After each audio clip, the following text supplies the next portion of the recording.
নারায়ণগঞ্জের শীতলক্ষ্যা নদীতে বাল্ক হেডের ধাক্কায় একটি যাত্রীবাহী ইঞ্জিন চালিত নৌকা ডুবির ঘটনা ঘটেছে। তবে এই ঘটনায় কেউ নিখোঁজ নেই বলে জানিয়েছেন নারায়ণগঞ্জ সদর নৌ থানার ওসি আমিনুল হক।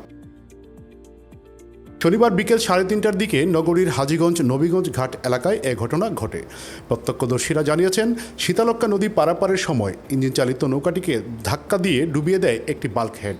নৌকাটিতে চালকসহ অন্তত 9 জন যাত্রী ছিলেন। এ সময় তারা সকলেই সাঁতরে পাশের আরেকটি ইঞ্জিন চালিত নৌকাতে উঠতে সক্ষম হন। এ ঘটনায় কেউ নিখোঁজ নেই বলেও জানিয়েছে তারা। এদিকে সামাজিক যোগাযোগ মাধ্যমে ছড়িয়ে পড়া একটি ভিডিওতে বাল্ক হেডের ধাক্কায় নৌকাটি ডুবে যেতে দেখা যায়। এ সময় কয়েকজন নারী যাত্রীকে সাঁতরে বেঁচে থাকতেও দেখা যায় ভিডিওতে। এস এম শামীম, বাংলা বাজার পত্রিকা।